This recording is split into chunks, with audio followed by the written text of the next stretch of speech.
Radio Network.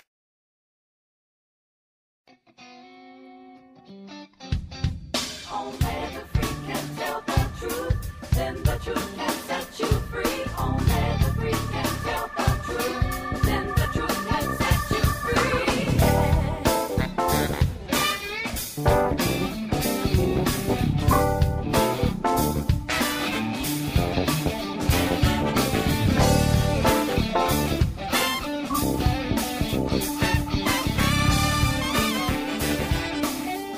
Oh, welcome to the 100th Monkey Radio, guys. Here we are. It is Saturday, October 26th, and wow, I'll tell you what, Ramon. October's gone. Huh? Yeah, I know this year's gone, dude. I mean, it just seems like yesterday it was, and we were all up in arms about December 21st, you know. Oh my God, the sky is falling. And here we are. We're damn near through 2013 already. Can you believe that? Yeah. I mean, you know, when I just look back at this year, in particular this year, you know, and I look at stuff like time compression, and I go, oh my God, this stuff has to be real as fast as life is flying by right now. That, or I'm just getting older, and it just seems that way. I don't know. I think it might be the latter, because I remember a lot of older folks when I was younger would say that, and I'd be like, no, it's not. It's taking forever for me to turn 10. Yeah, I don't know. Well, anyways, it sure seems to fly by right now. I don't know. And I don't know. You know, here's my weekly energetic report, too. I'll tell you what, this week has been quite interesting, Ramon. I'm actually able to dip my fingers through the veil, I guess, in my meditations, and I've been able to actually come back with some more information than I've been able to come back with before. So I'm definitely growing there. It's good stuff. Yeah. Yeah. Well, I've had some spooky shit happen this week too. I mean, had some interesting encounters with, how do I put this gently? I guess I can't. I had some interesting encounters with people, and being able to actually see and sense entities within them so damn dramatically and strongly that it was that knowing thing, you know. I was like, oh my God. I knew it. There was no doubt. And I don't know. Now what do I do with that, right? Yeah, wow. But it's definitely been an interesting week for me. I guess that would be a question for our guest. Oh, we'll definitely get there. And, I don't want to waste any time with getting her on. You guys out there, all our listeners out there, should be familiar with Teal Scott. We had her on our other show, and we were just bowled over, and I've been following her for a while. And this girl has got it going on. I mean, she's plain spoken, understandable, all these spiritual concepts and these things. She just makes too much damn common sense. Too much. You know what I mean? I mean, we have all these people that talk around the bush, you know. They talk around these concepts and these different philosophies, and it's just so refreshing to hear it just absolutely plain spoken. And so... Yeah, she doesn't make it sound like rocket science. Right. Her website is thespiritualcatalyst.com, and welcome to the 100th Monkey Radio, Teal Scott. Hi, thanks for having me again. Oh, man. Yeah, thank you for making the time for us. For us, quote-unquote, professionals. Oh, so, wow. So where do we want to dig into this at, Ramon? Shall we just... I would say let's go right for it. If anybody wants to know background on her, you could just listen to the first show. Yeah, you guys can listen to some other stuff to find out where she's from. I want to get into some meat and potatoes. So Teal, I mentioned in the intro there that I've had some interesting experiences this week, and it has to do with entity attachments within others that I've for the last couple of years, I've been able to sense something that I was pretty sure, and at times I've been able to go, oh, and put my finger on it and go, yes, I definitely see it now. Mm-hmm. But this was an encounter with somebody that I actually didn't even know. I knew their name, and that's about it. But I was actually, the sensation I got off of it was just creepy. It was like, I saw what was pulling this guy's strings, and it was like a monkey on his back. Nothing against the 100th monkey, but it felt like a monkey on his back. I guess, I don't know, is this entity phenomena or reality, I guess is probably more accurately stated, is this really widespread on the planet right now? Yes, it has been for centuries, but more so that we're seeing people really dip into their lowest vibration. It's the same now as it always was, which is that if you hold a vibration which is low enough, you can make yourself a match to what we call leech spirits. They're basically thought forms that do not inherently have enough energy to continue maintaining their function, meaning they're life forms within this universe that are not actually being fed by direct source current. And when they're not being fed by a direct source current, means they need to find an alternative energy source to feed off of. And so quite often they'll find someone who's vibrating quite low, the same way that a predator would find a hurt animal, and they attach to it and they feed off of the energy of the person. But the issue there is when a thought form combines its energy with the person's energy who it's feeding off of, the person who is alive, as we could call it, the human, is not aware of the difference between their thoughts and the entity's thoughts. Right. So there's a merging that occurs. Right. And I guess that's probably, well, I suppose anybody, if they, all of a sudden they felt a monkey on their back, they would be going, what the hell's going on, and do anything and everything they could to stop it. So it has to be a subtle influence, right?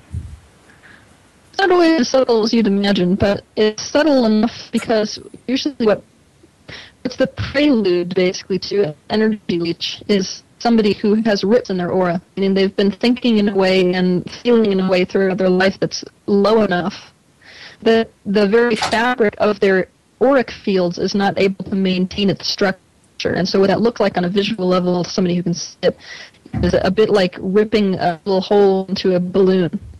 And so they start feeling drained of energy, and they get used to that feeling. And so they gradually decrease in energy, and gradually their vibration leaks basically downward and downward. So to them, it's actually a gradual thing, which is why they don't usually do something as drastic as an aura leech is latched on, because it's just the next step in the game for somebody who has already been in the process of weakening their system. Ramona, is she breaking up to you at all? Yeah. A little bit. I think we got a couple of those leeches in our lines. If you don't mind, Teal, I would like to do a real quick clearing and see if we can't get the, especially dipping into this subject right out of the gates. I'm sure that we just threw up a red flag. Yes. No, don't talk about me. So, okay. And if any of you guys out there would like to join us in this clearing, you are more than welcome to just take a moment and add your energy.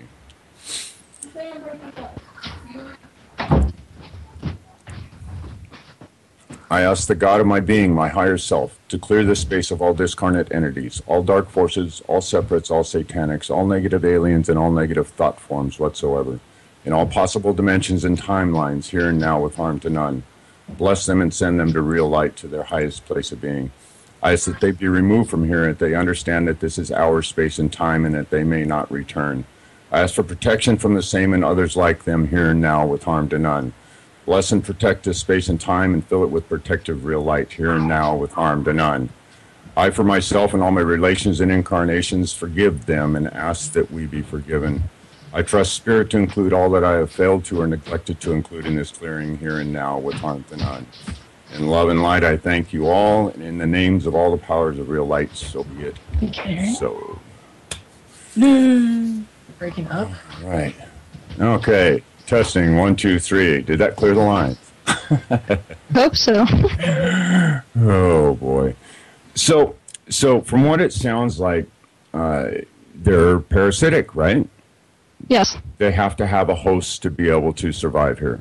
Yes. Now, do they, from what you understand of them, do they originate from this dimension, or are they, or from, when I say this dimension, that's not really... We're like human accurate. before? That's not a very accurate picture. I suppose, well, there's been people have talked about there are creations, that we've created these things. And then there's another school of thought that say they were created at the creation of this universe, the Archons, the Archon ideas. So where do you stand on that? Are they a creation of us, or is it a combination? It's all of the theories that you've heard are true. So there are beings which do not exist on this dimension, which come forth, project themselves into this dimension, and thus have to create that parasitic relationship. There are thought forms which are the byproduct of mankind's conscious, which in their evolving to the point of manifestation, where they have to interact with the third dimension, they have to leech off of energies. So there's a great many factors that could go into the creation of a being like this. But by far and away, the majority of the ones that exist are incarnate people who have passed. And as they pass, they withdraw essentially from what we would call a thought form, which is the idea that person has of themselves. So if you think about it this way, you have an idea of who you are before you are a physical being, right? So the idea of you is something which you have bought into. It's your idea of your personality. That idea is its own thought form. And when you pull back from your physical body and you rejoin source energy, you also pull back from your idea of you, which is the thought form aspect of you. But occasionally the thought form is imbued with enough energy consciousness that even though it's not being fed by that source stream of your soul, quote unquote, basically it can still exist and surge into the third dimension for a time. And the way that it maintains its interaction with this dimension, if it has some sort of agenda, so if your personality has an agenda, then it can exist. This is what a ghost is. And so as it exists and it continues to want to stay here, it feeds off of either other people's focus or other people's energy. Or other sources of energy, like light switches. Oh, really? Radio waves. Yeah. So, I mean, I know that this is probably the foundation of so much of this shadow work that's going on right now. All these, because it is a tremendously important thing in the world right now for people that are waking up, quote unquote, that are actually, looking at themselves, looking at their own motivations, looking at what's going on inside them, and cleaning it up. And, so a lot of this stuff seems to be coming to the surface right now. What are some of the good practices? Well, first of all, is there a way for us to determine what kind of attachments that we have personally without, going out and finding an external source to do so? I don't think it's as important to find out what kind of attachment we have as it is to make sure that we don't have them. Well, I guess that's what I'm asking. Okay, yeah, there's super easy ways. Basically, anything that happens in the mind is happening in reality. It's happening in the body as well. And so if you can find time to do a visualization where you begin on the very internal core of your being. So if you could imagine there's like a pole going straight from your head through your feet, straight through the center. And you can imagine that from this core, the energy is moving out, sort of like a bubble expanding or a balloon expanding. And as it moves out, this clearing energy pushes everything that's attached to you or every negative energy to the perimeter of it. And you can continue to expand that balloon, energy balloon, way, way, way beyond the earth even. So you can take it out your skin, take it out your town you live in, take it out the country you live in, and imagine all of those energies being pushed to the perimeter to the point where they reach space. And at the point where they reach space, imagine them dissolving and becoming part of the immense ultimate. Just that is enough to create a vibration within the body where these leeches can't stay attached. And then from there on, it's just a matter of making sure that you're not a vibrational match to leakage. Right. And the thing which creates leakage in the body is a person's inability to go in the direction of what feels good. So if we are telling ourselves things in our day-to-day lives like, oh, it's more important to do the dishes than it is for me to do something that makes me feel joy, then eventually I'm going to deplete myself of my energy flow to the degree where I will be susceptible to an aura rip, as they call it. And once you have an aura rip, you're susceptible to an aura leech. Because just like sharks smell blood, these beings who are seeking an energy source tend to find that, Well, what about like those sexual kind of attachments? You're walking down the street, you see someone who's attractive, and you desire that person. And if you're in a busy area, there's a lot of attractive people. Would that also attach entities? No, because sexual attraction in and of itself is in alignment with source energy. And so that kind of energy, that kind of an intention would never create something as negative and detrimental to the human body as a leech would. This is difficult for most people to understand, the fact that although sexuality can be used in very detrimental ways relative to other people, it is one of the most in alignment actions on the planet. It is basically the expression of unity in the physical embodiment. And so if we were truly in alignment, we would feel sexual towards almost everything. We would see an aspect of sensuality in everything. Inanimate, animate, both. Interesting. Okay. That's confusing to me because I've had experience with entities that were, especially when I was younger, that were very, very sexual. Like for example, I had one where this was in a dream where it was a very beautiful, pretty girl, and for some reason I wasn't paying attention to her, and then she started becoming ugly until her true self was revealed. That it was just this entity, this dark entity that was trying to feed energy off of me. So the sexual attraction thing could be taken to a negative aspect too, right? Oh yeah. Oh yeah. But then it's not considered in the universal sense a sexual interaction. It's sex being used to fulfill another intention, right, like validation or lack thereof. Okay. So with that exercise you just showed, the energy ball coming out of the core. Now, with using that, is there a prerequisite of knowing that this is going to actually accomplish it that needs to be in place for it to actually work? Well, belief is always going to help someone, but any kind of focus whatsoever is going to improve the vibration which you currently hold. Okay, I got you. So I suppose it will work on a scale also. Yes. Yeah, so the greater your belief, the greater your effectiveness. And I'm always the greater your knowing. Even though I can give you tools like that, I'm always going to tell you that what we should be the most concerned about is vibrational matches. So if we are a vibrational match to something like that, we are holding a very low vibration. It's essential that above all else we learn how to increase our vibration, increase our frequency. We can only do that if we're tapped into our emotions. So you could throw everything else outside, in the garbage can and keep this one truth, which is that if you were continually able to do things which caused you to feel good, then your vibration would be too high for you to be a match to this.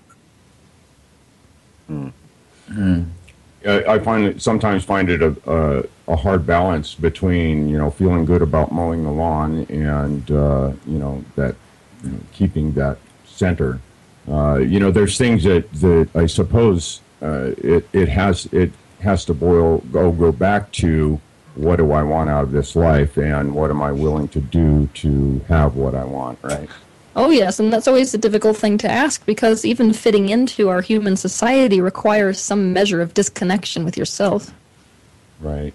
And therein lies the root of the problem. We must disconnect to be able to function in this society to some extent. So. Yes, which is why there are those of us that are pushing for creation of a new society. Oh, yes. Yeah. There's definitely better ways to do this. Yeah, there was that, what was his name, Tom? The guy I posted on Facebook.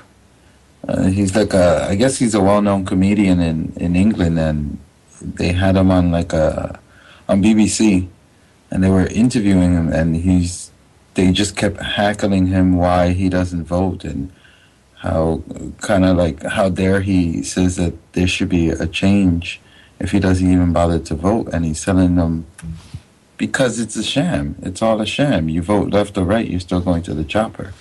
Yes. Yeah, it is. So, yeah. So one more thing about entities, and then we can move off into something else. Okay.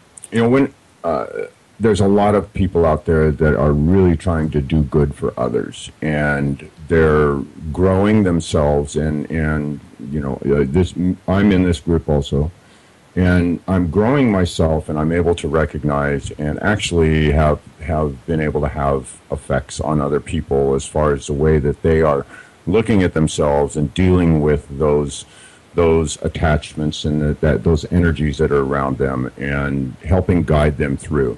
The one big frustration out of this whole thing that I have found is when a clearing will happen, and it actually, you see, sense, and feel that it worked, and then it was a good clearing, and then you see this person a week later, and everything's all back in place.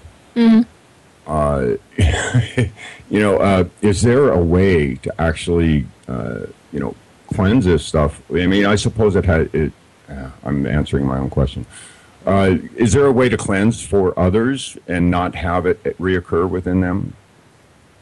If you truly believed that you were capable of doing a cleansing that was not going to be filled back in by the person, then you could only align with people who would be cleared by you.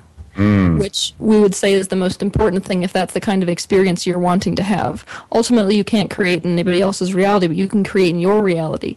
Meaning that if you would like to only interact with people that are permanently cleared by you, then you can, by virtue of your belief, only line up with that experience.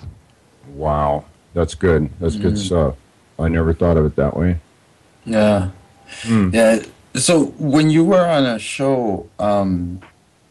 before I ask this question, Tom, are you... Oh, go ahead, Ramon. Go ahead. Okay. How much time we got? 3.5 minutes. Okay, I'll ask the question, and then I guess we can get into it after the commercials. But I kind of feel like you already know what I'm going to ask. You mentioned that, because I was talking about aliens last time, and you said, well, how do you know you're not talking to one? And you just got the audience really excited. So there was all these questions coming in about that. And I guess people want to know, like, what exactly did you mean by that? And blah, blah, blah, blah, blah. And... Are we not all aliens, Ramon? That's what I was about to say. I kind of feel that's what she meant, but... So many people got excited about it, and I got so many emails like, "Oh my God, Teal said this on your show." And blah, blah. So it was taken in a very positive way. I didn't get any negative reaction from it, but people got excited. Well, good. So what do you want to know about that? Do we have to go to commercial first? No, we still got a couple minutes. So Ramon, what do you want to fish out of that? We have a couple minutes. What did I mean by that? Yeah. Break it down for us. Okay, well, what we call human DNA is actually a mix of Pleiadian and what they would call an Anunnaki, which is a Pleiadian DNA, and hominid DNA, which is why they cannot find a common ancestor. So in a way, all humans are a mix between Earth-based life forms and non-Earth-based life forms. But it just so happens that there are a great many people who are teaching at this particular time on planet Earth that are what we would call soul forks, soul braids, or projections. That means that there are extraterrestrial consciousness streams coming from other places in the universe that have projected forth into a physically incarnate human for the perspective that that extraterrestrial being can offer to the human race. So that's what I meant by that. So basically, we've got a lot of that are primarily off-worlders that have incarnated, and have they lived the full life, or they type walk? Are you talking about like the walk-in phenomenon? It depends on the circumstance. There's a great many ways that beings can come forth. I am a soul fork. What that means is that there's two beings and two streams of consciousness that are feeding forth into this physical incarnate body that you are seeing and experiencing via this radio show. One of those is 36 light years away from this Earth right now, currently living, so it's not a previous life. It's that if we could, from our human perspective right now, understand how to project Sorry, Teal. I hate to cut you off at this part. 30 seconds to go. There goes the music. So you're listening to Tom and Ramon on the 100th Monkey Radio Show with Teal Scott. We'll be back right after these messages. I hate saying it that way. But anyway, we'll be back.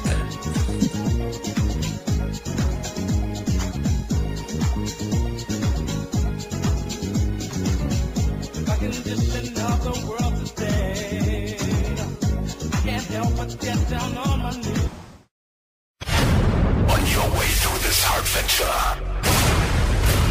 you will be confronted. This is the Truth Frequency Radio.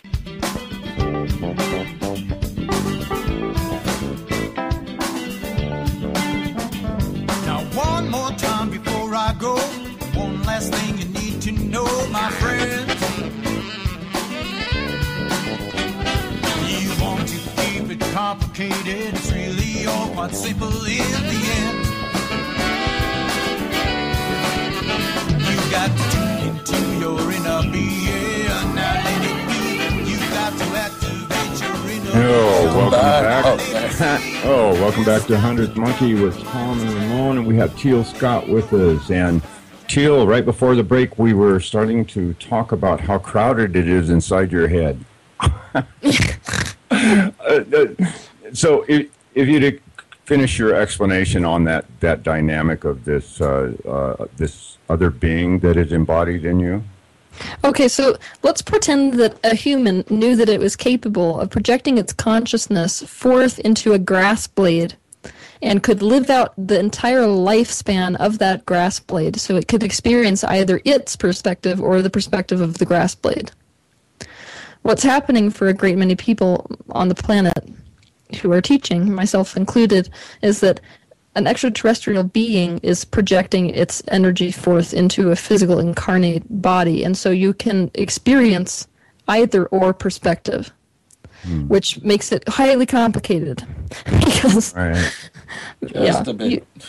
some of it's easier and some of it's more difficult, I would say.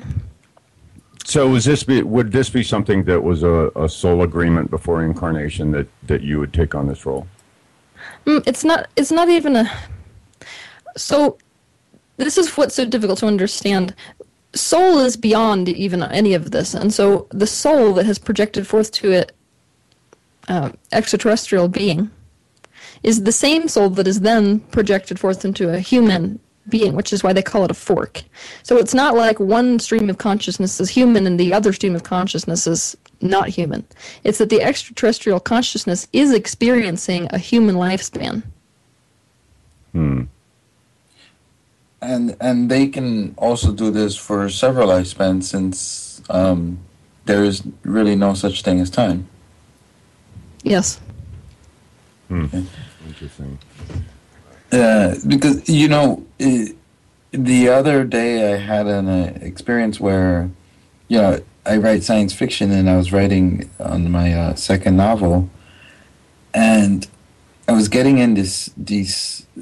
I was like streaming this, and afterwards, usually I'll write like 7 pages to 8 pages average, but I only wrote 3 pages, and they were exhausting. And it's almost like, I don't know, like it was almost not my thought, the ideas that I was getting, and it was like almost tapping into what I already knew, but expanding on that.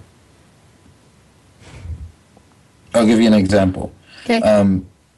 So, for example, I was writing like my main character is talking to these aliens, and aliens are talking about the nuclear programs they have here, the bombs and everything. And they were saying that if there is a huge catastrophe where these bombs are let out, the bacteria that lives in the nuclear reactors would expand, and they're at such a low vibration that would help lower the vibration of the Earth, which is what a lot of entities want, like to lower the vibration. And so I was expanding on that kind of idea, but after I finished writing that whole talk, I was just exhausted from it. That doesn't surprise me. If you're channeling those types of entities, then it means that you're going to cut yourself off from your own source stream. None of those things felt good to put down. And if it doesn't feel good to put down, then that means you're inhibiting the source flow through your body. So we would expect you to be exactly as exhausted as you were. So can I add something? Certainly. Yeah. The most brilliant science fiction writers of our time are channelers more so than they are creators. I'll have to agree with that. Yeah. I was thinking of one person in particular. Yeah, good old Gene. Yeah. Yeah. Ramon's I am too, a big Star Trek fan. So. Oh yes. Yeah, what a society. So what about external influences or influences that are trying to stop this process here? I mean, there's so many different ideas and theories and stories out there about what's really going on. You know, is it all just the capitalist society that is trying to squash anybody from having a free thought, or is there actually a spiritual war going on? You know, that battle in heaven. Is there something along those lines that's happening? You will notice that the physical closely follows non-physical. So if there is something that's happening on other dimensions, it's likely to mirror here in the physical dimension, and vice versa. And so if you take a snapshot of the multidimensional nature of this particular universe, you'll notice that there are wars on many levels. So there are extraterrestrial beings that do not have the benefit of mankind at heart. There are human beings that do not have the benefit of mankind at heart. There are entities that don't have the benefit of mankind at heart, just as much as there are all of those things that do have the best interest of humanity at heart. And to say they're at war is, I think, a bit of a vibrational truth. But the people who are the most in alignment don't even enjoy the word war. Right. So on one hand, I could say that even I am one of those people who is at war right now. But on the other hand, I could say that I'm trying to line up with what the grander vision is for this earth without resisting what it is that we don't want to see. And isn't that a tightrope to walk? Right. Is that negative element, or what we have judged and called the negative element? Is that a necessary aspect of our growth? Very much so. Absolutely crucial. That's the ultimate argument for why not to resist it. Is that you would not even know what it is that you wanted without that element within this universe. In fact, that's the entire basis of the law of attraction, is that you must have contrast in order to understand desire. And if universal expansion is happening as a byproduct of desire, then you must have that which is unwanted in your experience. It's just that most of us don't understand that we don't need to involve those aspects in our life after we've taken note of them. When we start to really suffer as a human race is when we tell ourselves stories like, well, I don't like it, but it has to be part of my reality anyways. Right. That powerlessness is really what's causing us to resist these things. Yeah, And that's thus line up with them.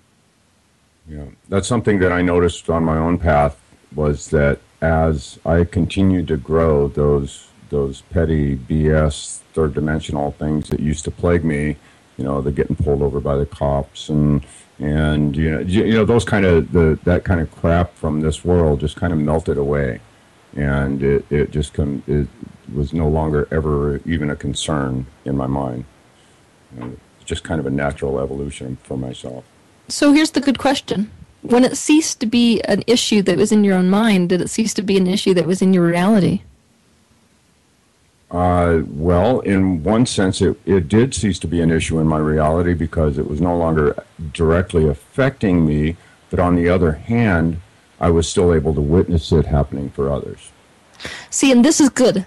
This is good to notice that, because when you're able to witness it for other people, that means you're meant to add to their expansion. So what many people don't understand is if you drive by an accident on the highway or something like that, we have the tendency of feeling like we've been punished. And of course, we are lining up with that vibrationally in one way or another.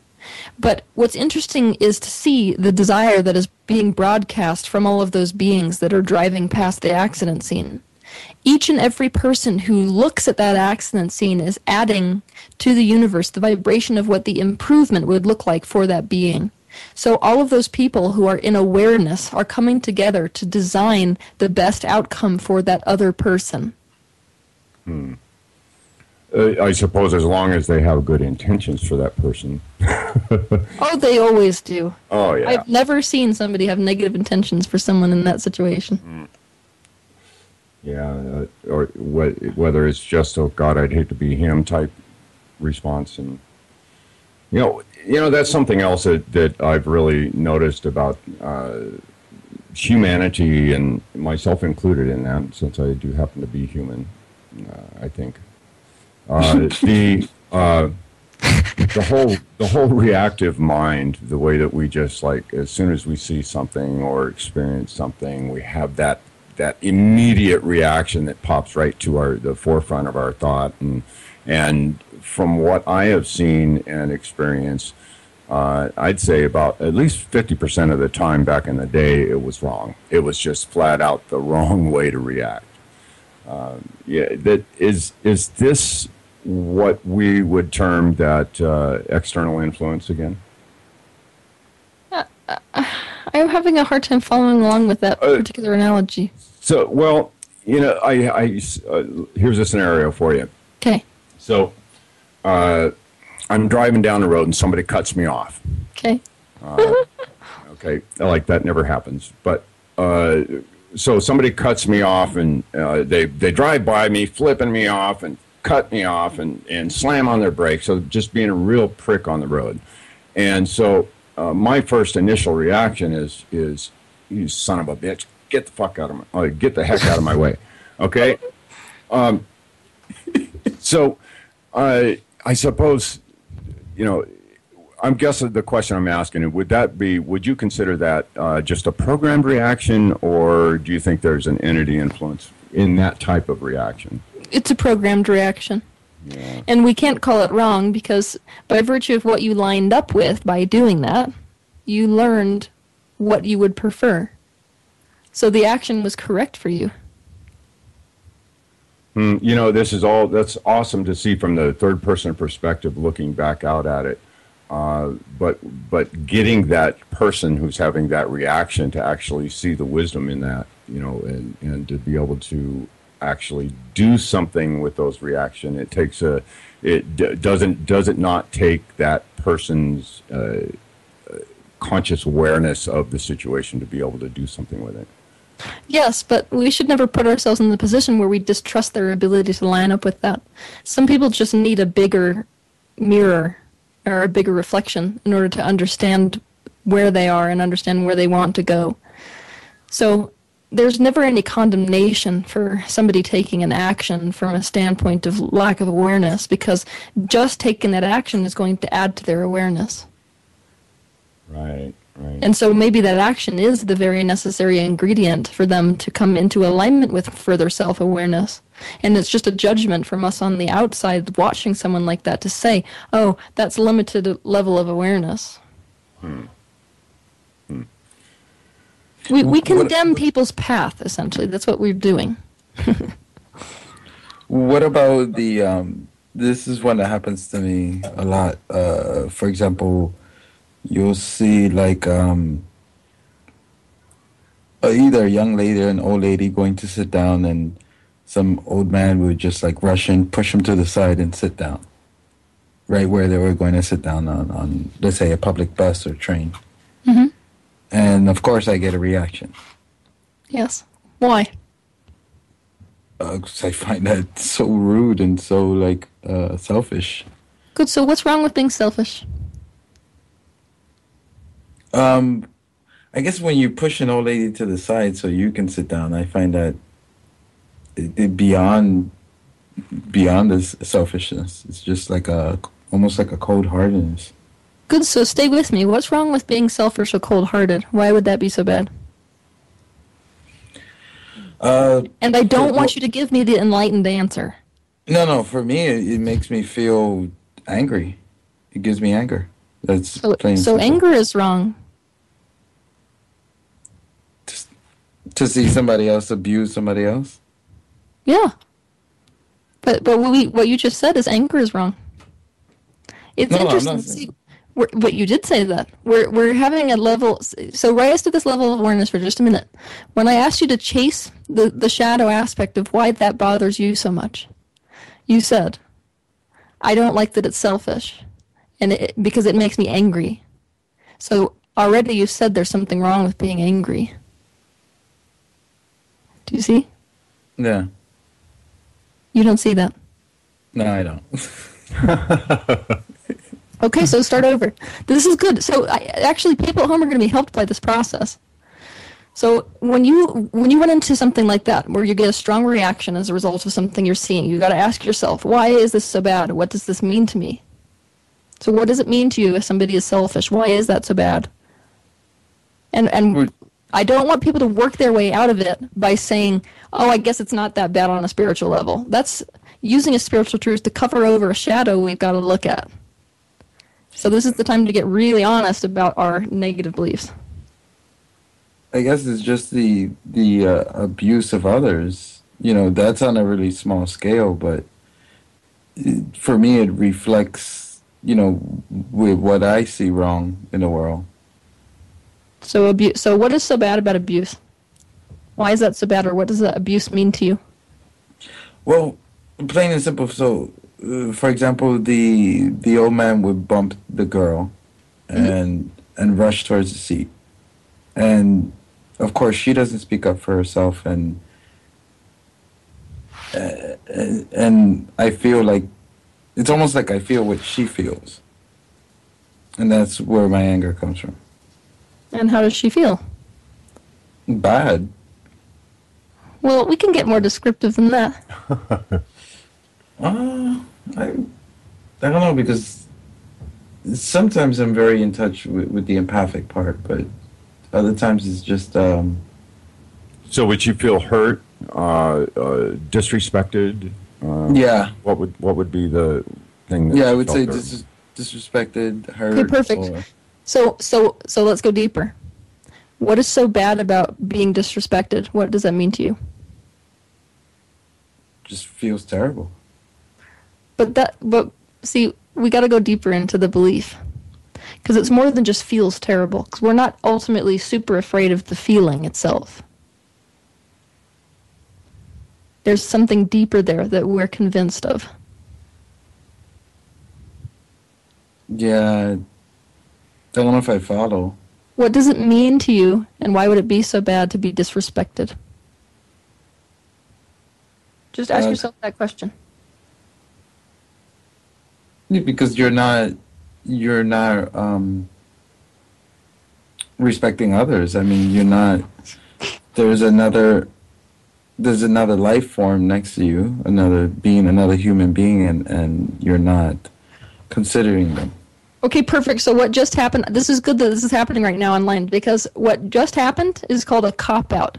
That's what happens right before you're on top of the core belief here. So what you just did is justify why you had the stance instead of look deeper into why it bothers you so much. Yeah, I can't really see where you're going. So What would it mean to you, and why would it be so bad if you were disrespected? So we don't need to justify why it's not okay to disrespect someone. We need to look at what it means to us deep inside to be disrespected, why that's so bad to us personally. Because it feels terrible. I mean, it's not really another answer that I can find at the moment, other than it feels terrible. Do you mind if I jump into your perspective? Yeah, go ahead. Okay. You guys can talk amongst yourself while I'm doing this, by the way, because it'll be silent until I get the answer. Okay. Oh man. So yeah, this is actually some good stuff, Ramon. I've seen Teal do her workshops and stuff. Yeah, I've seen it too. And it's called the hot seat, right? Yeah. How does it feel I'm being in sitting the in hot it. seat? Oh, I'm just glad you asked that question. Yeah, because I do tend to ask that question a lot, and I always wonder about that one. So, have you ever taken that one to meditation, Ramon? That whole scenario. I mean, you've talked about it quite a few times. Have you taken that to meditation and asked yourself any questions about it? Yeah, but I guess I didn't really get anything. I don't know, there's always a part of me that feels like if I don't say something, it's just like accepting. Oh, you're just so you're not standing up for what you feel is right. Yeah. All right, you ready? Yeah. I came back. So when I jumped into your perspective, the issue with being disrespected is that you're not valued. And when we went deeper beyond not being valued, the issue was, if I'm not valued, I'll be discarded or abandoned. So actually what's happening when you're in that situation and you're watching that woman get disrespected, your own issues about being discarded, undervalued, and abandoned is what's actually coming up and rearing its head. So basically abandonment issues. Yes. Discarded was a big word, though, that came up relative to you. So that was that. If you want to star a word, it's discarded. So what we want to do is think about how that might have happened in your life, especially your early life, to create such a hot button, such a charged idea around the concept of being discarded. Well, my dad did leave when I was young, so that's the. Well, there you go. So isn't this interesting? This is how our psyches work. That's why that particular work is so incredibly beneficial. We experience something like that where our dad leaves us, we feel discarded, we feel abandoned. And now every single mirror in our reality that we run up against that represents that, we react to with the same amount of charge that we reacted to our dad leaving. And we do this often when we suppress our energies relative to the original event. So for a great many people, it's difficult for us to connect to the feeling of abandonment we had relative to the actual scenario because those feelings were so painful we suppressed them. Instead, it surfaces in all the reflections. This scenario where a guy pushes a woman out of the way is one of those.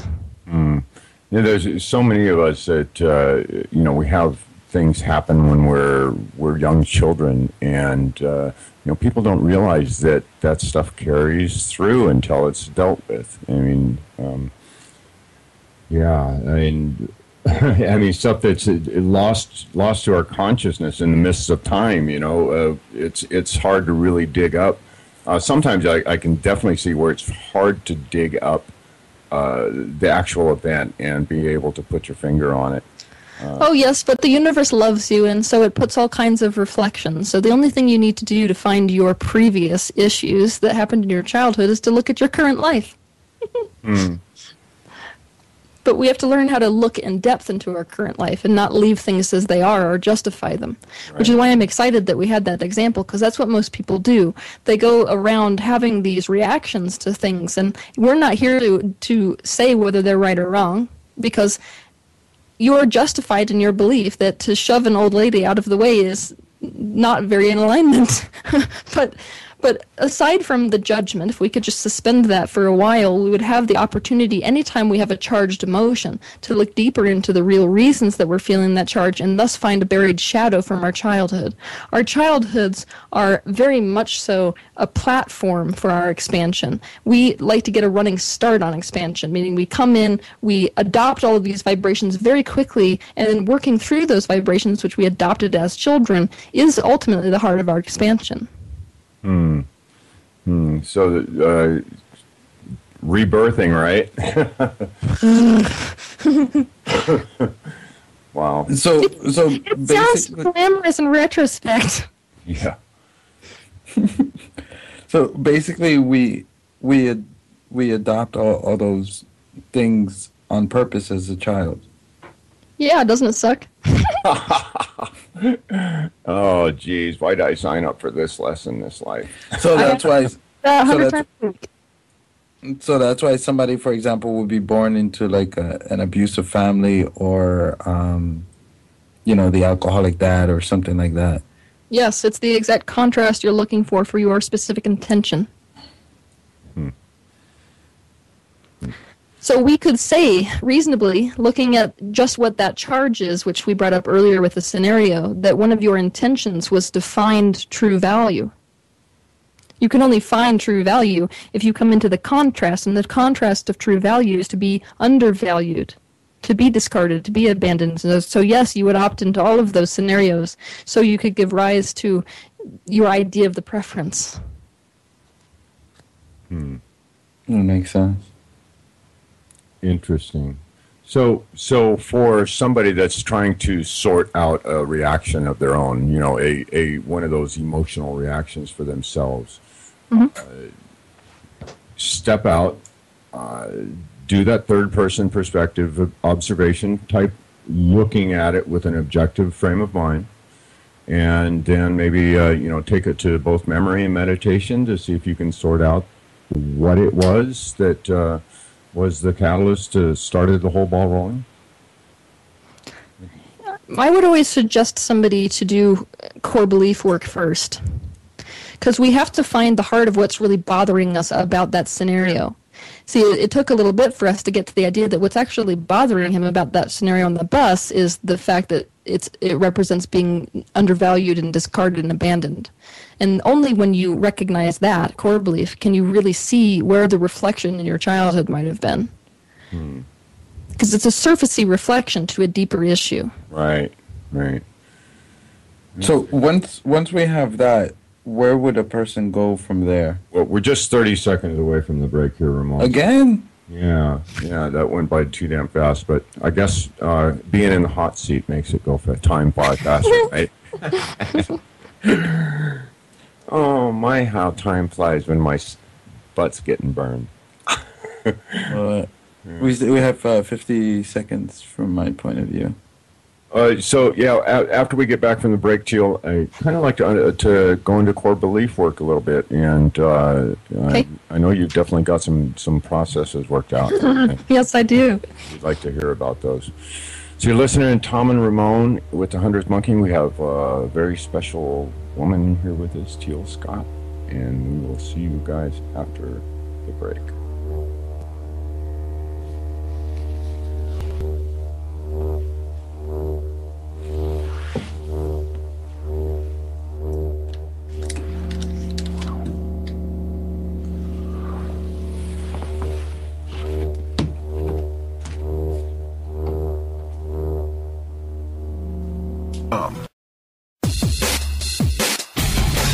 My faith in destiny is all I need to prevail. This is the Truth Frequency Radio Network. Only the free can tell the truth, then the truth can set you free. Only the free can tell the truth, then the truth can set you free.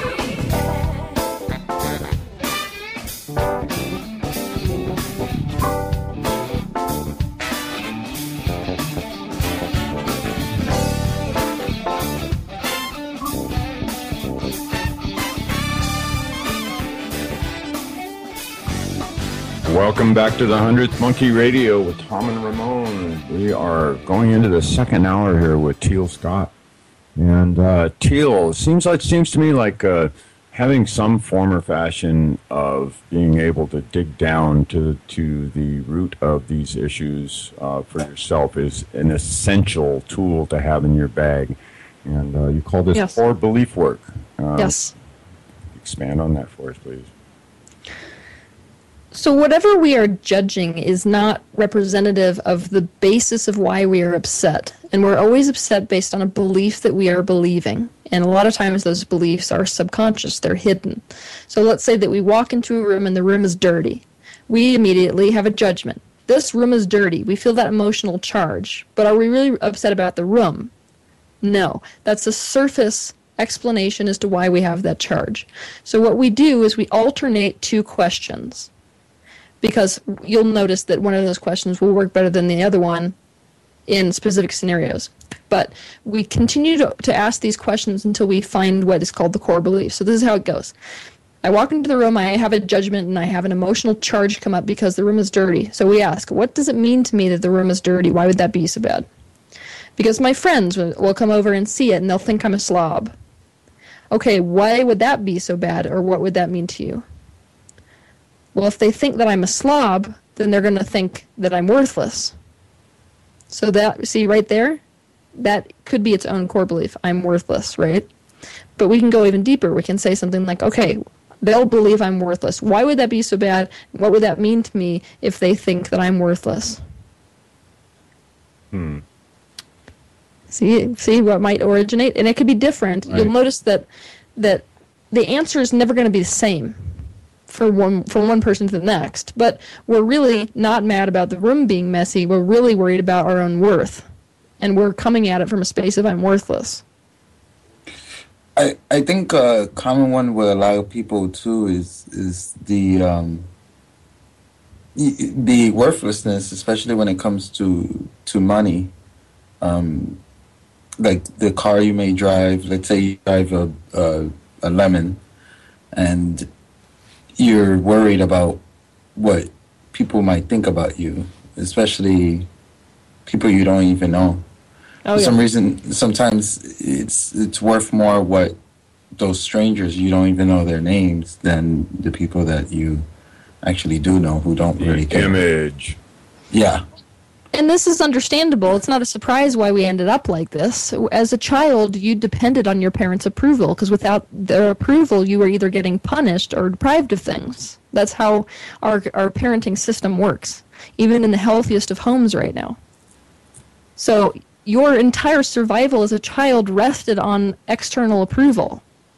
And so it's not surprising that when we grow up, we're a bit like the elephant that doesn't understand that it can move the tree trunk that it was tied to as a child, that it's now thousands of pounds heavier than.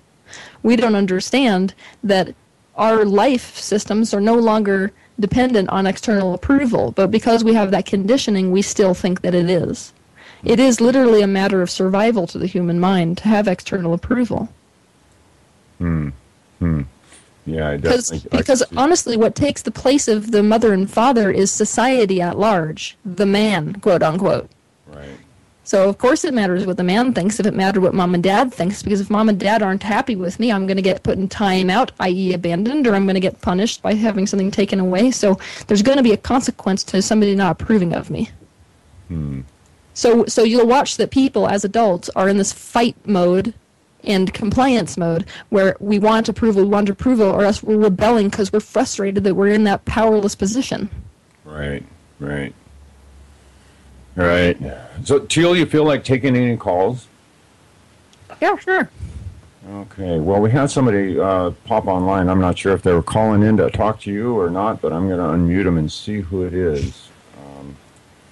Hello, Ant in Rochester, Minnesota. Are you there? I guess not. That or I'm not working the phone right. Hello. Let's give out that number again, Tom. Okay, yeah, the number is 1-866-37-TRUTH. So if anybody wants to call in, we will try to figure out how to work these phones. Yeah. All right. So, So I want to address also the whole thing, the money issue. Okay. So, for example, some people will work very hard and work at many things, and it's different for everybody, but they always end up with just not enough. Mm-hmm. So what would be that person's issue there? It depends on the person. There can be so many vibrations that lend to that particular scenario. Feeling like you don't deserve money, actually having a core belief that there will never be enough, feeling as if people who make money are bad people. All of those things can lead to never having enough. Yeah, I think feeling as a bad person, because for a lot of people, especially like where I grew up, is always the people who had money were always like the drug dealers and people who were doing shady things. And then now, to expand on that, you see the people who have the money are like the banksters, and now, we don't look at them as good people anymore. Oh yeah, and this is the issue.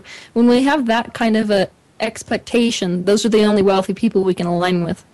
And so our realities are never challenged.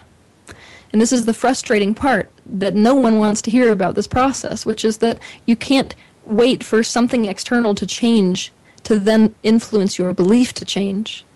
We have to literally change the belief first in order to line up with those wealthy people who are in fact good people. Yeah. So go ahead, Tom. well, we got a couple callers coming in here, Ramon. And Oh, yeah, see pick 'em if up, we, pick 'em up. we can get somebody online here. 780 from Alberta, Canada. Can you hear us? Or can I hear me? There we go. Hi, who is this? Yay. What's your name, please? This is Brenda. All right, Brenda, you got a... Wanda? Wanda? Oh, Wanda. Hey, Wanda, you have Yeah. something for Teal. I just want to say hi, Teal. I love your work. Just starting to catch up on some of your shows. I'm listening to everything right now. Oh, my God. I didn't think I was... Oh, anyway, hello. Hi. And I'm glad I'm learning about this. Oh, good. Me too. I'm glad you're learning about it too. All right. All right, have you got a question for Teal, Wanda?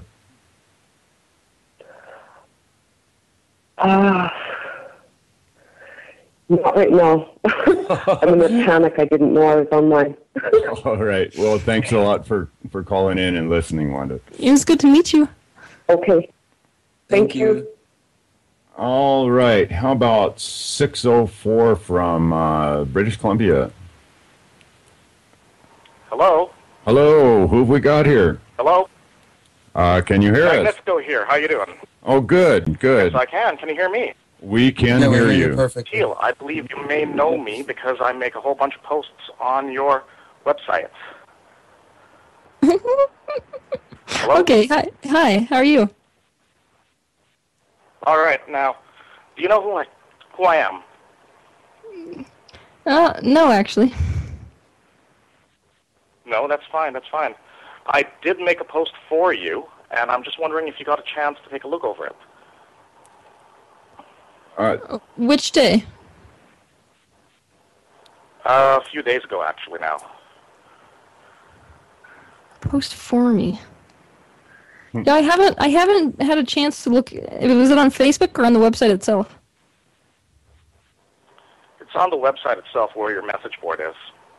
Oh yeah, I haven't looked at those in. It's several posts directed Yeah, I haven't looked at those directed posts. at you, actually. Yeah. Yeah, I haven't looked at anything on the website for months. Oh, that's fine. All right, have you got a that's fine. have you got a question for Teal? Or a comment, whatever.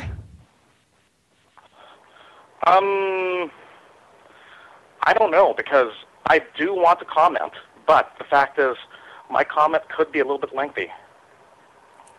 Okay. Well, I'm not too sure if it's appropriate for me to say what I have to say right now, because I could be writing a book out of my mouth, kind of thing, you know what I mean? okay, well, we don't have time to write a book on So it. the only thing I'd like to say besides hello is, hi, I'm finally thankful that I got to make contact with you finally. You may not know of me yet, but soon enough my presence will be known to you through posts and interaction through the Facebook or your website or whatever. Okay. Yeah, I make a whole bunch of posts on there anyways, and it's kind of hard to miss me. All right. You know what I mean, right? Okay. All right. Well, thanks for calling in. And All right, well, thank you. You're welcome. And I'll talk to you. Okay. How about we go to 724 in Greensburg, Pennsylvania? Hi, my name's Adam, and it's an honor to talk to you, Teal. I mean, I've been following your stuff ever since I kind of had a bit of a spiritual awakening in New Mexico. And everything that you post online, pretty much everything, at least what I get to read, like directly relates to my life. Mm-hmm. And what you were saying today, and well, it helps me out, you know. What you were saying just a while ago about the car accident when people are like looking, and you know, I saw this bad accident in Poland, and I was really upset that people were just taking pictures with their phones. They didn't actually seem to care about the people that were being, you know, helped out of these vehicles. And it was very strenuous. They're ripping the car apart with chains, and I just like channeled whatever energy I had into the people in this car so that they could have like a fighting chance for survival. And I got this weird feeling that like worked. And so I was talking to this lady in New Mexico, and she said like, yeah, I can feel it too. Like that kind of stuff works. And so I was just wondering with like Qigong and healing, what you could tell me about stuff like that. Qigong and healing? Well, yeah, like using, let's say, energy, basically. Your mind or your soul's energy. Yeah, like your own soul's. Like I envisioned it as like blue light coming out of my head, like a plasma arc. And I read something else on like group meditation, where that's actually like a method for group meditation. So it was kind of neat that the way that I was like trying to help these people is actually like something people do when they meditate on healing the planet and things like that. Does that surprise you? I'm sorry. I mean, I have to laugh a bit because people don't trust themselves enough. The reality is that we know exactly what it is that we're doing, and we're so addicted to the physical reality that we don't understand that whatever we are thinking about is literally occurring. No exceptions to the rule. So if you are in that situation where you're interacting with someone who needs help and you're projecting forth those visualizations, projecting forth that energy, that is literally what is occurring. It's occurring on a multidimensional level. It just so happens that most people can't see multidimensions. They're only hooked into the third dimension. And so even though you can't visually perceive it, it is occurring in the fourth, fifth, sixth, seventh, and upwards dimensions. So all these things that I imagine. I'm sorry, go ahead. I was just wanting to learn, like, what would you like to know about the particular scenario or anything else relative to that?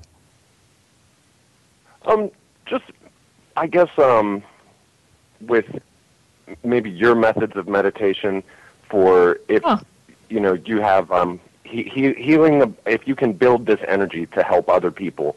Okay, I'll tell you. Is there, like, something that you do regularly? Yes, my absolute favorite one to do is called it's a shrinking method. So humans tend to be very oriented towards size.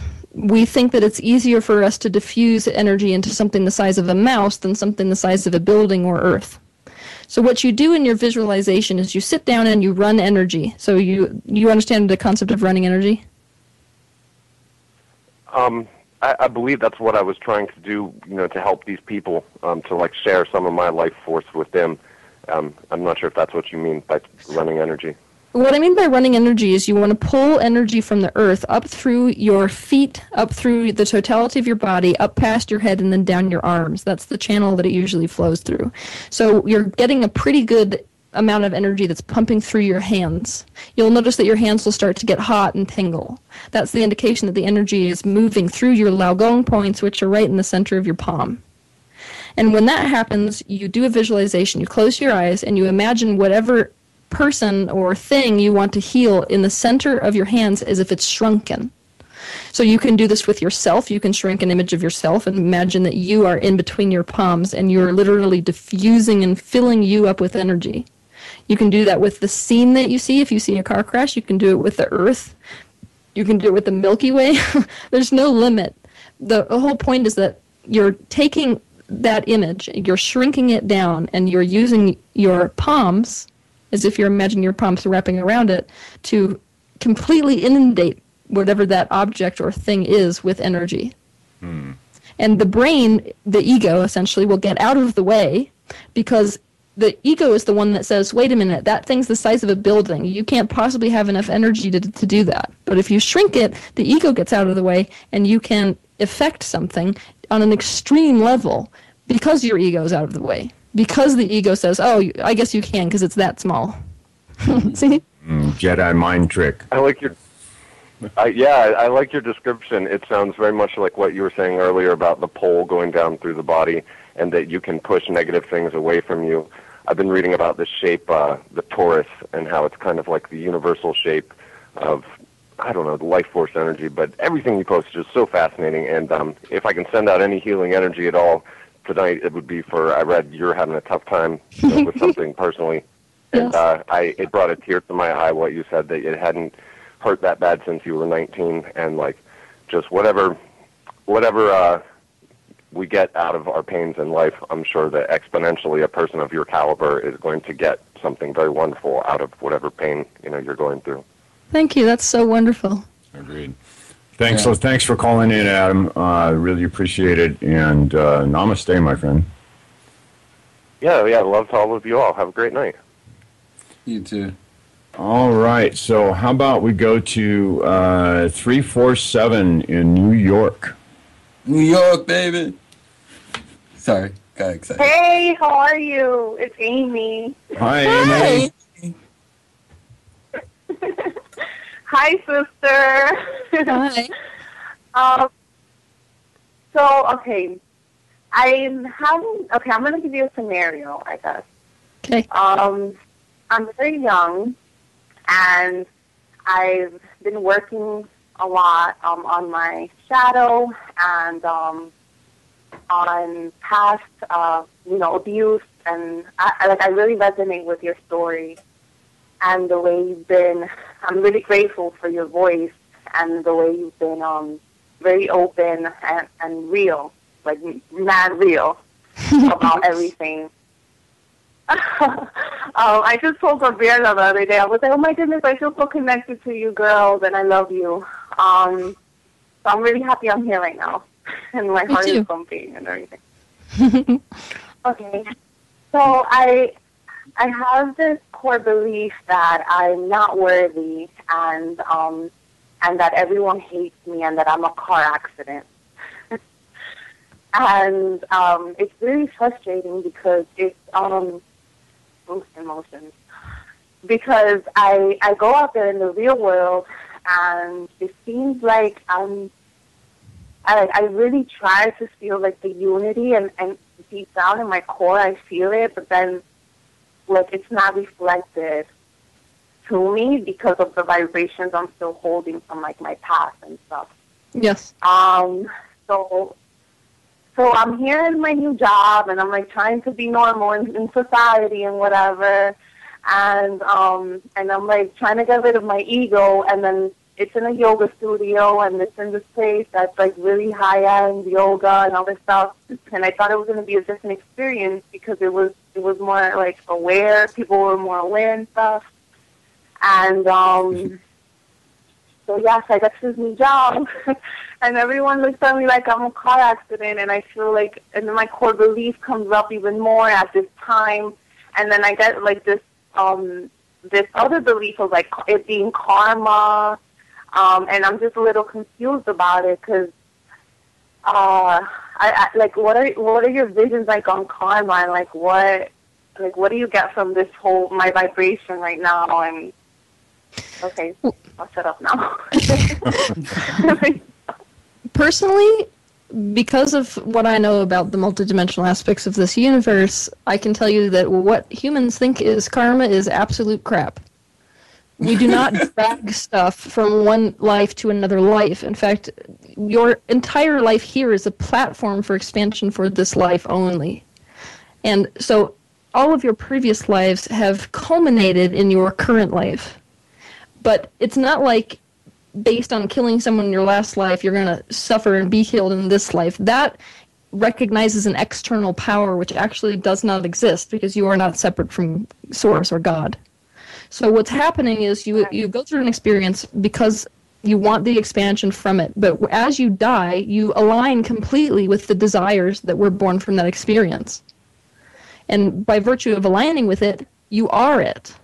Meaning that, let's say that you were a butcher in one life, and by virtue of killing a lot of animals and feeling that level of disconnection, you give rise to the desire for unity and a certain level of unity. When you die, you align with that unity.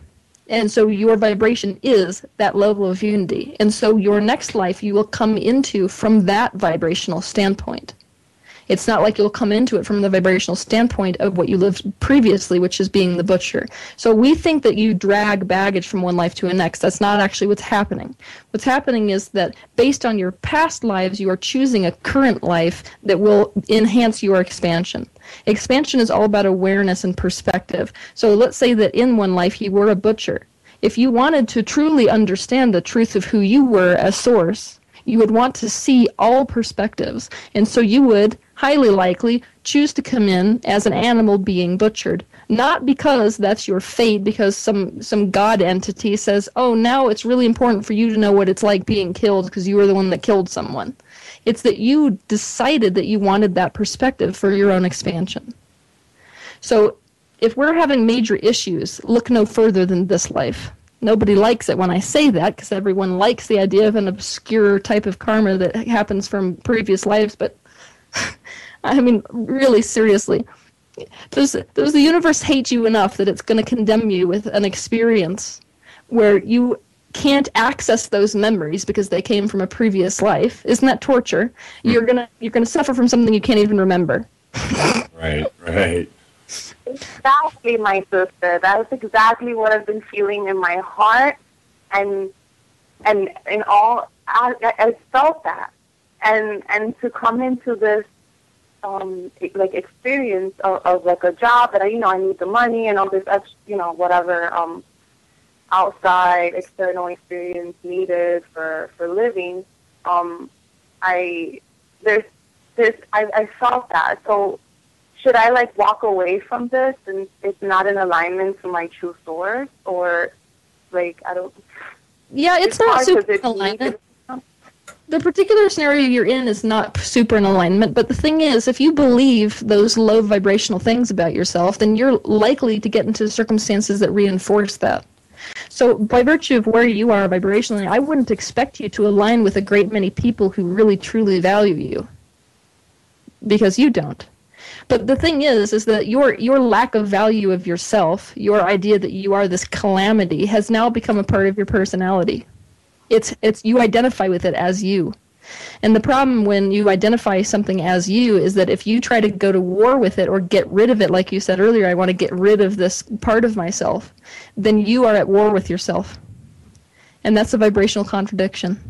And so it's a very backwards process what we do when something we don't like about ourselves has become part of our personality. We have to actually do the opposite of what we have been trying to do. So what we've been trying to do is to get rid of that aspect of ourselves and to try to reinforce something completely different. What we actually have to do is to find approval for the condition. So release resistance to it being part of who you are. So it's like if I am afraid of failure and that's what I'm constantly pulling against because I want success so bad, then I have to accept failure and find a way to approve of it and own that that's who I am. Own it as part of me.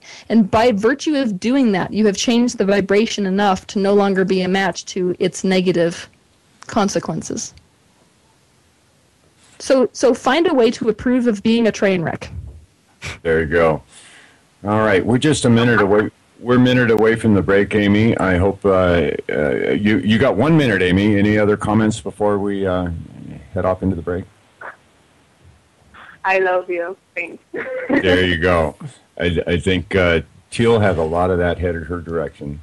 Oh, and guess what? We love the train wreck, okay? We need those kinds of people. I'm actually one of them myself, so. Amy's voice sounds familiar to me, or just maybe because she said New York. Yeah, Ramon, you're missing home. Homesick. Yes. All right. Thanks for calling in, Amy. Thank you, guys. Okay, well, wow. That's an interesting one.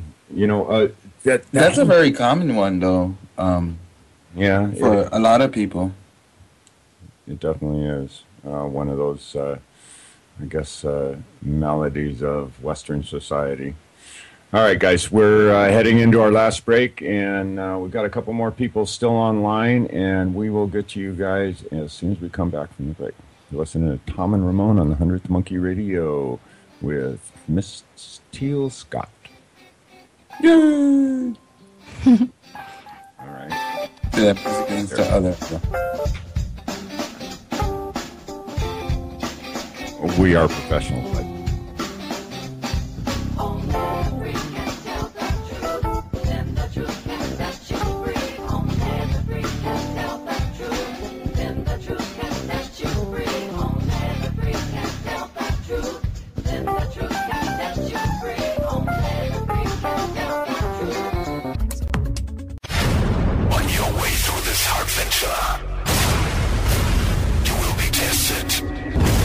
This is the Truth Frequency Radio Network.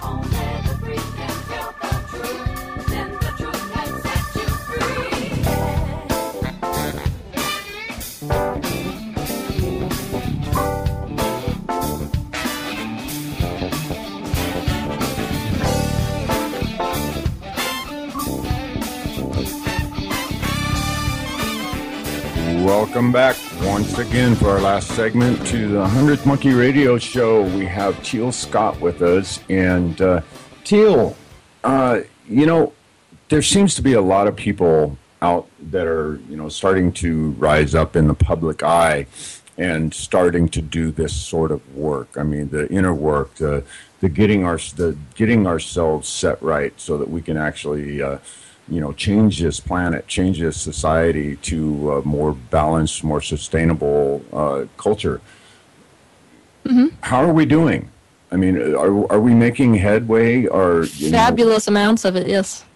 Yeah. So you know, I've been very optimistic for the last few years about where we're going with everything here, and I actually see that we are making headway ourselves. Oh, huge amounts, but we're in this very awkward phase, which is why it's difficult to see yet, where if you take isolated locations on the planet, like countries, we could consider them isolated locations, there are people in these locations that are creating their own movements. Right. And we're not to the point yet where the movements have joined each other. So each individual movement has come together to create a larger movement, which is going to happen in the future quickly, actually.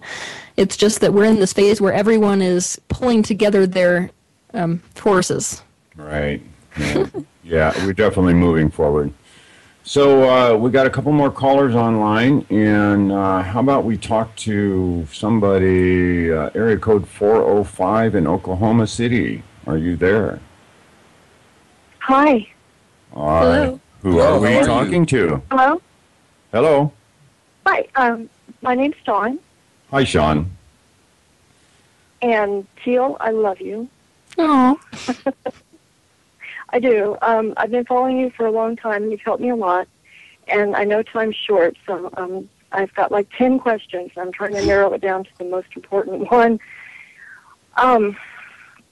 I know everybody calls and says they want to know their life's purpose, and I should probably be able to find that myself, but I've never really wanted to be here. I've never felt like a person, and it seems like my whole life I've had this theme of being ostracized and broken. And you've helped a lot with that. I don't feel broken anymore, and for the first time I'm like trying to be here and grounded and in my body. But I don't know why I'm here.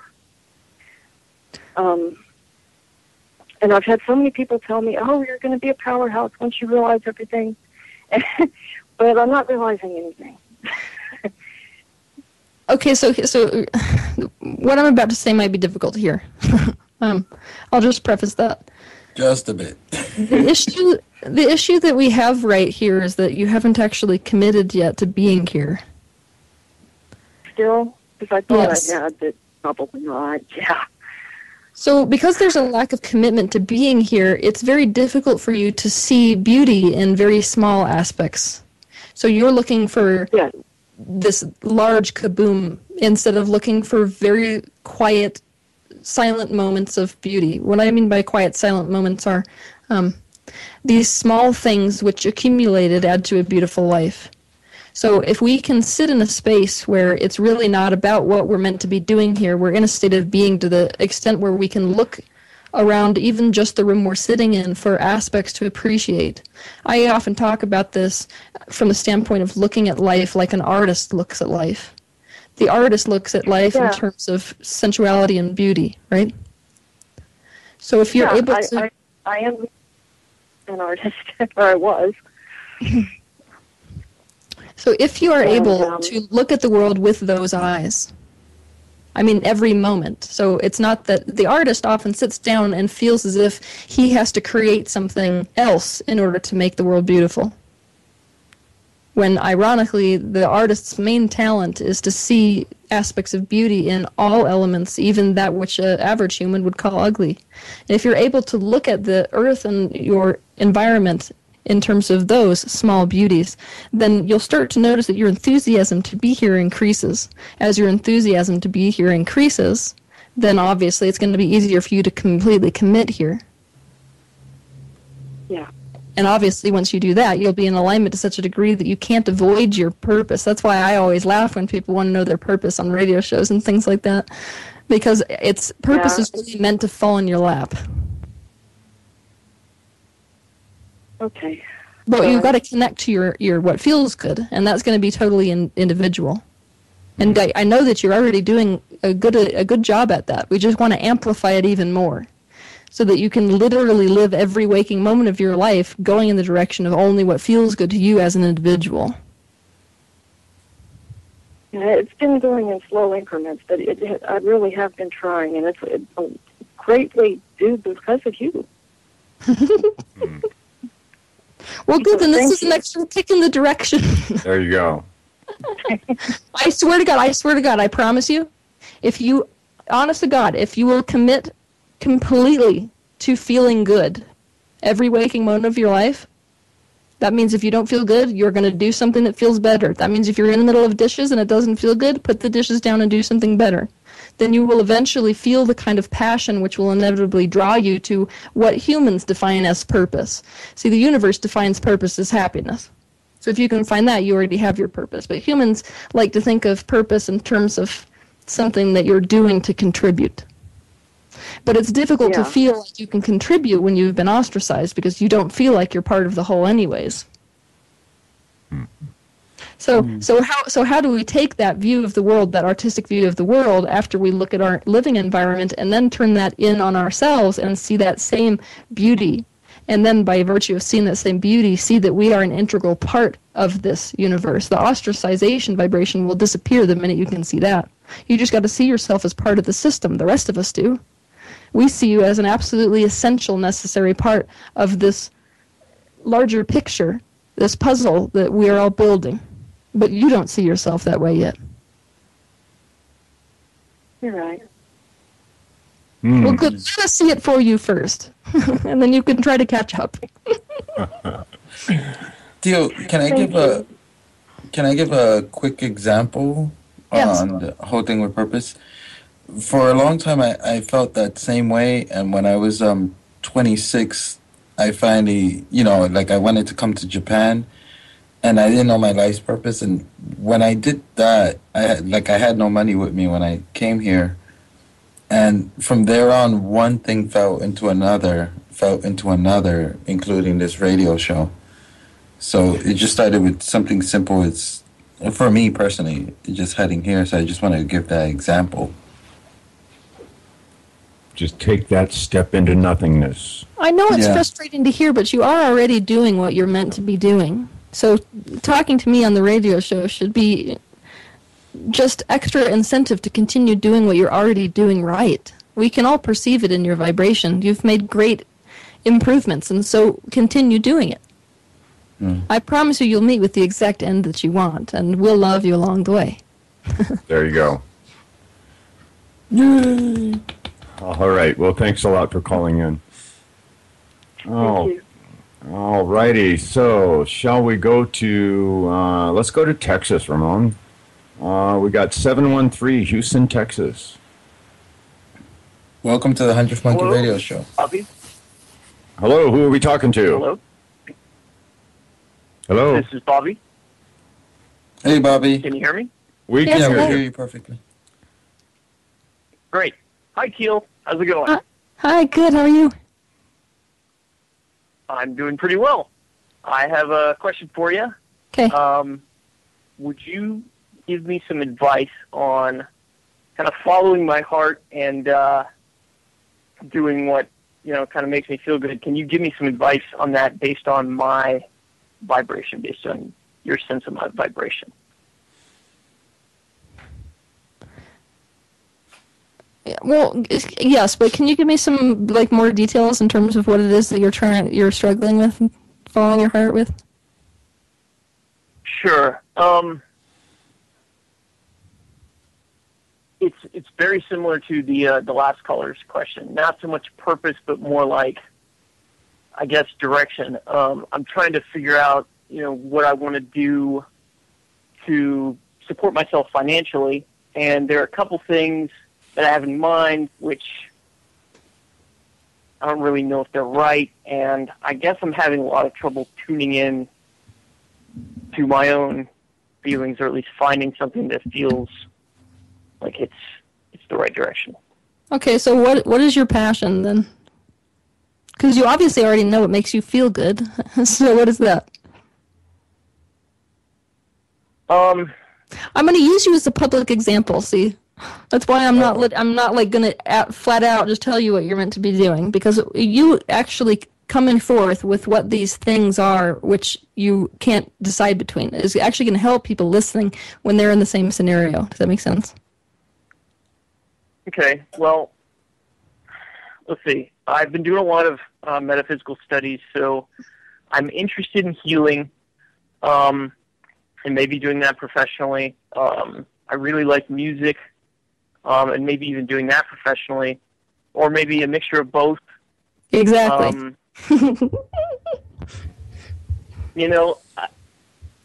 But it doesn't. There's so much, I guess, emotional noise around that it's hard to, know the right next step. Emotional noise is what you have to deal with then, because that's the only thing that's in the way. So our steps are not meant to be known to us. That's frustrating, but if we're really on a spiritual path, then we're committing to walking blind through the night. Essentially, you're not going to know what step is the right step to take. No one can even tell you that. You can trust that the universe is going to put that next step right in front of your face the minute that you clear the turkey pan. I like to say clear the turkey pan because that's essentially what you're doing. Anytime you look at your negative vibrations, which is that emotional noise you're talking about, and you purify any aspect of that, then the universe has a more open venue to deliver to you the next step, which is going to be blind. So this is the frustrating part. The ego is the one that wants to know what the next step is. The spirit knows the next step is provided instantaneously the minute that you let ego go. So the question is, how do we let that ego go? So what is the emotional noise that's bugging you?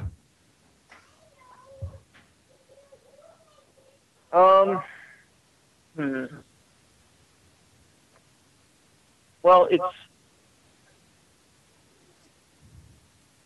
it's relating to people,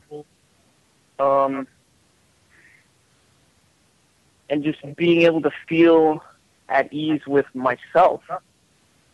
Like, this is like right now, I'm talking to you, and I feel pretty intensely, nervous. And because I'm used to sort of, nurturing myself in that way, it's okay, but at the same time, it's really distracting. And it's hard to kind of put myself out there when that's going on. And like, I don't know whether you deal with, would you say that you deal with social anxiety then? Is that what the major issue is? I mean, I don't feel like it's social. I feel like it's empathic, or just my own attitudes towards my own feeling. Okay, what is your attitude towards your own feeling? Well, basically that if it's something that's like anxiety or, you know, feelings of uncertainty, that that is usually, okay, this is good. That is usually what the issue is when somebody has anxiety, when they're struggling with anxiety, is the fact that the basic human need of certainty is not being met. By certainty, what we mean is that we know that we can gain pleasure and we know that we can avoid pain. That is not something which you know about your life right now. Does that make sense? I agree with that. So what we want to do is this is so funny that this is coming up right now. Okay, so what we want to do is we want to look for the security inherent in ourselves. So what somebody like in your scenario does is you try to look externally for security. That's why you would call into a radio show and ask somebody else about the next step, because you're trying to find security through external means. This is what most people do. All of us are with partners because they feel secure. We get financial bank accounts because they make us feel secure. We get friends because they make us feel secure, and all we're doing is looking externally. So what I want you to do, if you're capable of this, and this will clear a lot of your vibration, is I want you to write down a list of things that you are secure about inside yourself. What you don't realize is that your focus has been so focused towards the lack of security that you don't even recognize the parts of you that are completely secure. So on this list, everything that you're completely secure about goes on that list. So I'll give you an example of my particular list, and you'll sort of see a correlation. So on my list is, I am secure that I care about everything and everyone. I am secure that I am loyal. I'm secure that I can cook something that tastes good. I'm secure that if my car needs gas, I can fill it up. And I mean, I want this list to be as big as you can possibly make it, and I want you to pay very close attention as you're creating this list to how you start to vibrationally feel. Because you'll notice that you'll start to settle, the anxiety will start to go away. Your focus will be entirely on your security instead of lack thereof. And if you can spend time in that vibration, realizing the amount of resources you have at your disposal that come from within instead of without, then it will be very easy for you to see the next step. And you cannot have a desire to be a healer if you were not meant to be a healer. So. I like that. Well, that's good news. All right. Well, hey, I hope that helps you out. And we've got a couple more callers I'd like to get crammed in the next 10 minutes. So thanks a lot for calling in and talking with Teal. And let's see. Thank you. Thanks for having me. Oh, you're welcome. How about we stay in Texas? Austin, Texas, area code 512. You are on the air with Teal Scott. Hi. Hi. Who are we talking to? This is Summer. Hi, Summer. Hi. Okay, so Teal. I kind of have a similar question to the people that have asked me about like life purpose, except my question is that most of my life, from every like sort of reading I've got, regardless of it if it were tarot card readings or like destiny card readings, I've always had like a certain theme follow me. And the first one, it was supposedly some sort of religious leader, but I've never been religious in that sense. But it ended up progressing to like showing people truth or something, but I'm completely lost on it. So I'm thinking that there's some truth to it since I've had so many different people tell me something similar. Yes. But I'm just kind of wondering if any of that resonates with you. Yes, it does. We see you as a performer. And a performer often does present truths, but truths that make people question their own judgment and question themselves. Mm-hmm. And it is not a joke that you will be in front of people. The question that you have to ask yourself is, what message do I want to teach the world? Everything will flow when you figure out your message or the question you want people to ask themselves. Everything in your life is going to stem from that. Okay. So what's your message and what question do you want people to ask themselves? Figure that out and I swear to God, everything's going to fall into place right after that. There you go. Wow. So I'll be like showing people truth and helping people through performance. Yes. Okay, and do you have any insight to what kind of performance that might be? There's a stage involved. That can mean a great many things, but at least that you know that narrows it away from television towards audiences. So I hope you're comfortable in front of an audience. I also just want to say that you are very fantastic. And I don't remember how I came across your name, but started following you a good chunk of months ago. And then I sent you an email once, but you didn't respond. But I figured that's just because of universal reasons. No, I get thousands of emails. I don't even read them anymore. I feel so bad about it. Yeah, no, I mean, I totally understand that. And then, like, I kind of didn't think about you for a while, but then I was visiting California. And I was just walking down the street, and I just happened to catch in the corner of my eye this, like, little paper poster of you. You were having some sort of conference or something. So I just took that as a sign to pay closer attention to it. I was like, I saw that. There you go. The universe works in mysterious ways. It All right. does. But thank you very much, Teal. Oh, thank you so much. All right. Thanks for calling in, Summer. Mm-hmm. All right, so I think we have time for one more call. We've got just over 5 minutes. Looks like Jackson, Tennessee, area code 731. You're on the air with Teal Scott.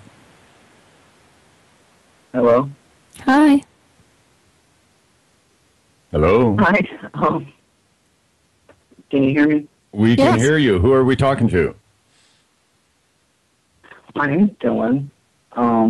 And first, I just want to thank everyone else who called in because a lot of your issues have been reflecting things going on in my life. So, thank you to everyone else. And I guess my question is, last night, Teal, I had a dream that you were video chatting with me and some other people from the Facebook group, and I've been going through a lot of crazy stuff recently, and you told me that it looks like I'm going through some inner child work, and I was just wondering if that actually happens, like on a fifth-dimensional level. Yes. Or it did? Yes, it actually happened. And that's why you became a vibrational match to being on the air with me today. So you've changed your vibration just by virtue of having that experience, which was an out-of-body experience as you slept. Okay, is there and how did you anything know it wanna was a tell fifth me? dimension? Because it was. That's well done. Because I've just learned a lot from your teachings and stuff, and even recently I went through a period where an energy healer opened up my crown chakra, and shortly after that I felt like I would even just closing my eyes, I felt so ungrounded I would start to enter the vibrational stage, and I've basically been living life like really dissociated recently. And recently stopped, like I had a hard time going to sleep because something kept trying to pull me out of body like every night.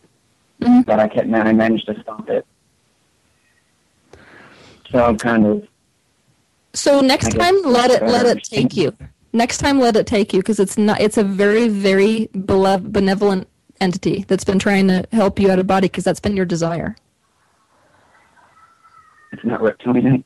No, hell no. We wouldn't let that get near you. You gotta know us better than that.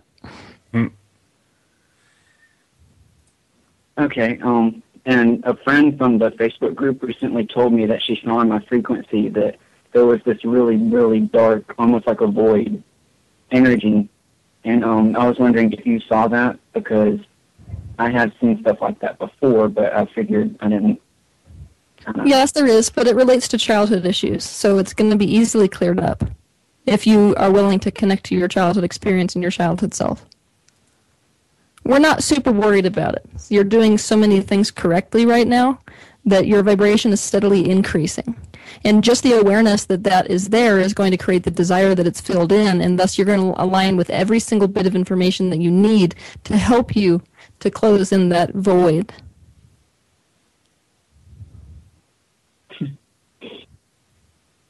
So there you have it.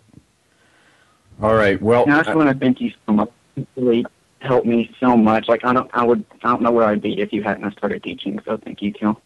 Thank you for telling me that. I definitely need to hear that sometimes. Thank you so much. all right. All right. Well, thanks a lot for calling in. We definitely appreciate it. And namaste.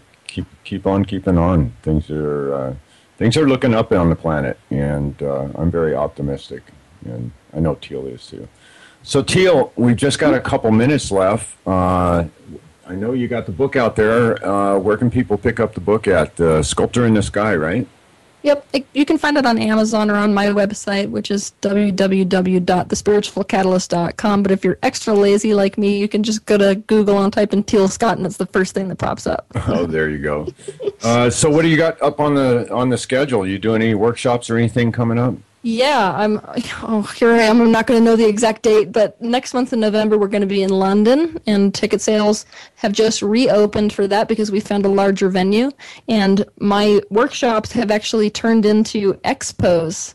So even though I'll be doing what I typically do during a workshop, and we'll be doing it for a great many more hours, in fact it'll be a 6-hour workshop, we're also going to have vendors there because these expos are intentional community expos where people are going to come together, and anybody that has anything that is related to intentional community is going to be there. I am super psyched about it. I cannot even tell you how excited. That's awesome. That is fantastic. Well, Teal, I know Ramon and I both feel the same way. We absolutely love you and the work that you're doing, and I love your bold approach to just putting it out there. There's so many people that, like I said earlier, like to dance around the bush before just putting it out. And you are very refreshing in this world right now. So keep up the great work. Also, I will. Let me know when you come to Japan. Okay. Absolutely. Oh, of course I will. I'm going to have to visit, of course. I'll take you out to dinner, but it will not be sushi. Okay. All right, guys, you've been listening to the 100th Monkey Radio with Tom and Ramon. Condemnation without investigation is the height of ignorance. The love denies the pain you carry. Namaste.